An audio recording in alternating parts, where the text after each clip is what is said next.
Hi, this is Gautam. For today's episode, we're going to look at this novel, The Stationery Shop of Tehran by Marjan Kamali. Now, when I started this novel, I was slightly worried because I had thought that I had mistakenly picked up a novel of young adult fiction and maybe I should stop reading it. But after a few chapters were over, then I got into the groove. The novel left a deep chasm which was difficult to fill. Before I start with the exact storyline and what are the themes which are dealt in this book, I'd like to bring some points on Iranian history because understanding the timeline is critical for appreciating the story. The novel is set in Iran and the United States of America during turbulent times. Mohammad Mossadegh was the Prime Minister of Iran in 1953. He decided to nationalize Iran's oil resources, which might result in severe losses to companies from Britain and the United States of America. The Western powers decided to topple Mossadegh's government, which was democratically elected, and instate a puppet, the Shah.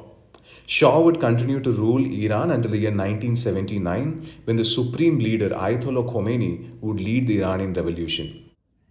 The year is 1953 and the stationery shop in question is run by a Mr. Fakhri in the city of Tehran.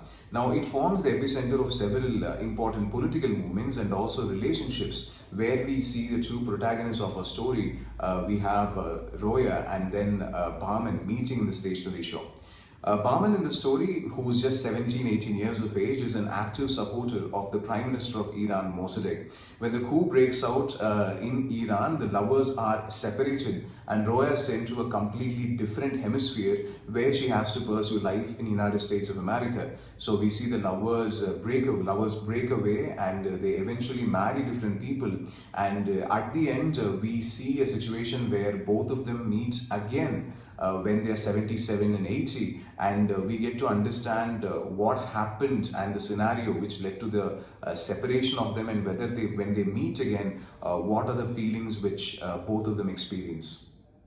Now, irrespective of time and place, because the story is set in Tehran and it's set in Iran and the United States of America, we understand if it is going to be an Asian society or African society, whatever be the political or economic condition, there are always this role of family involved when it comes to marriages. Because we see that in this relationship, because of the difference in their economic status between Roya and Bahman, Bahman's mother is not appreciative of Roya. Along with that, she also has a backstory which I definitely cannot reveal because that will disturb the flavor and essence of the story when you read.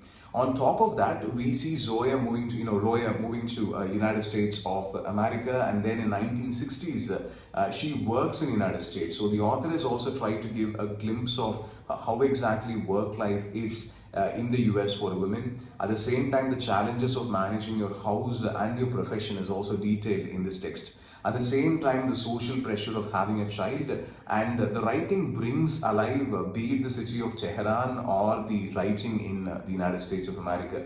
And the most important part of the novel, which I personally liked, was a backstory for the stationery shop itself. And again, that is something which I definitely cannot talk about. But what I want to mention again is this: when Roya and Bahman meet after several decades, the love which was which was damned for more than 50 or 60 years begins to outpour, and that simply reminded me of one more novel which I read several months back, Love in the Time of Cholera by Gabriel Garcia Marquez. So I just want to make sure that you get an understanding of that novel. So I'll drop the link in the description.